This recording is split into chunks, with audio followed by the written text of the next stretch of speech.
It is Friday, May 28th. I'm Sam Cedar. And I'm Lucy Steiner. Which one of these stories will you be talking about today? The Biden administration will today unveil its biggest and sure to be most controversial proposal yet for a $6 trillion federal budget. And from child care to electric vehicles, there's a lot in there for Republicans to cry over. Meanwhile, the United Nations is launching an unprecedented, open-ended inquiry into the root causes of the latest violence in Gaza. War crimes may be found on both sides, but Israel has made it clear it does not welcome the scrutiny. And lastly, hardworking college athletes could finally get what's due to them. Senators Bernie Sanders and Chris Murphy want to give them the right to form unions and bargain collectively with colleges. You're listening to Majority.fm's AM Quickie, and these are the stories you need to know.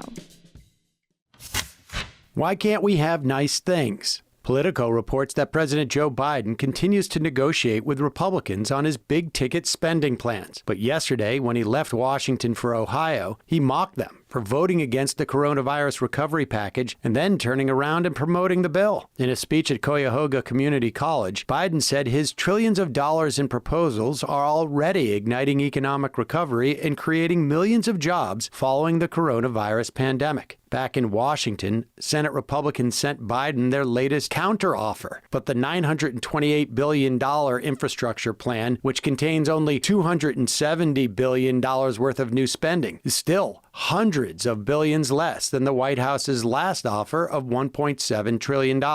And there's an even bigger budget fight brewing. The New York Times reports that Biden will propose a $6 trillion budget today that would take the United States to its highest levels of federal spending since World War II. Biden is looking to fund a sweeping economic agenda that includes new investments in education, transportation, and fighting climate change. The budget request includes money for roads, water pipes, broadband internet, electric vehicle charging stations, and advanced manufacturing research. It also envisions funding for affordable child care, universal pre-kindergarten, and a national paid leave program. Spending on national defense would also grow, though it would decline as a share of the economy. Biden plans to fund his agenda by raising taxes on corporations and high earners. The documents show budget deficits shrinking in the 2030s, so maybe we can have nice things after all.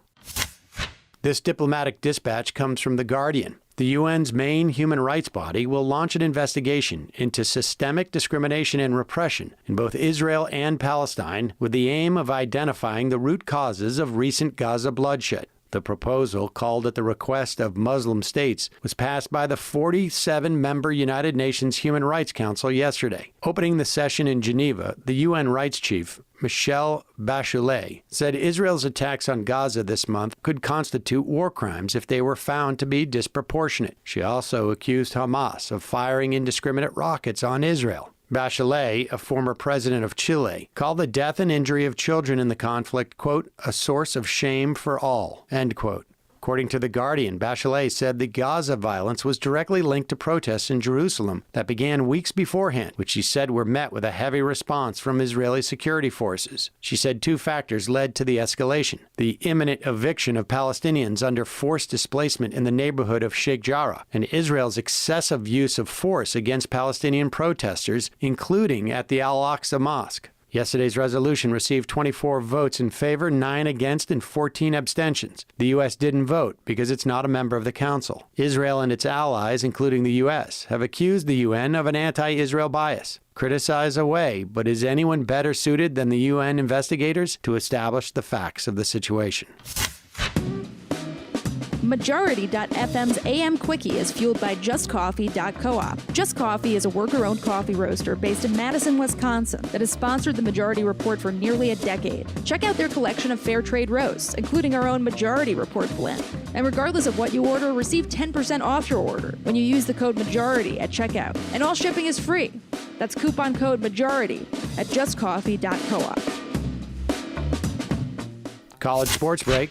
The Washington Post reports that a new bill from congressional Democrats would allow college athletes to unionize, making it possible for students from across the universities to band together to form unions within athletic conferences. The bill from Senators Bernie Sanders of Vermont and Chris Murphy of Connecticut would rewrite federal labor law to define all college athletes receiving scholarships and other pay as employees of both public and private universities. It would be a significant reimagining of the college sports landscape, and it would open a door to athletes receiving additional compensation from colleges by bargaining over wages, working conditions, revenue-sharing agreements, and other rights afforded to employees. Post says the bill, called the College Athlete Right to Organize Act, is unlikely to pass in the current Congress. A companion bill introduced by 3 House Democrats has also not found any Republican co-sponsors, but it has created a substantial momentum in Congress to pass legislation that would set a single standard for how athletes can earn income rather than a patchwork of conflicting state laws. In a statement yesterday, Sanders linked the right of athletes to form a union to the fight to earn money through their personal brands. He said, quote, "We cannot wait for the NCAA to share its billions with the workers who create it,"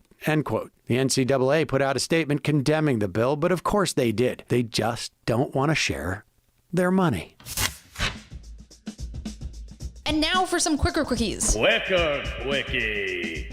The Associated Press reports that Senate Republicans are poised to deploy the filibuster to block a commission on the January 6th insurrection. The GOP maneuver may shatter chances for a bipartisan probe of the deadly assault on the U.S. Capitol and revive pressure to do away with the procedural tactic. Indeed, why give the Republicans a veto? This very well may lead to the end of the filibuster. And if so, good riddance. According to the Washington Post, Amazon and other retailers are opposing a bipartisan measure in Congress that would require online sellers to clearly state where their products are made. Current laws don't force online retailers to include this information. Sounds like a fine loophole if you sell tons of cheap junk made God knows where, by God knows whom, or what their age or what they get paid is. The Seattle Times reports that 3 Tacoma, Washington police officers will face criminal charges in the March 2020 killing of Manuel Ellis, a 33-year-old black man whose death sparked widespread calls for justice. State Attorney General Bob Ferguson said yesterday he will charge the officers Christopher Burbank and Matthew Collins with second-degree murder and Timothy Rankine with first-degree manslaughter. More consequences for violent cops. Let's get it trending.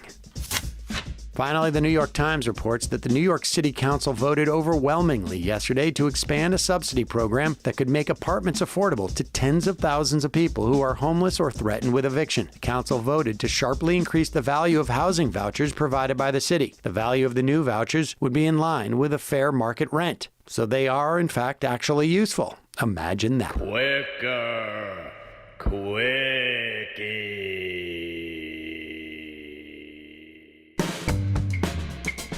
That's all for the AM Quickie today. Join us live this afternoon at noon for the Majority Report. Alex Perrine will be joining us. We'll also hear from Matthew Film Guy. See you then.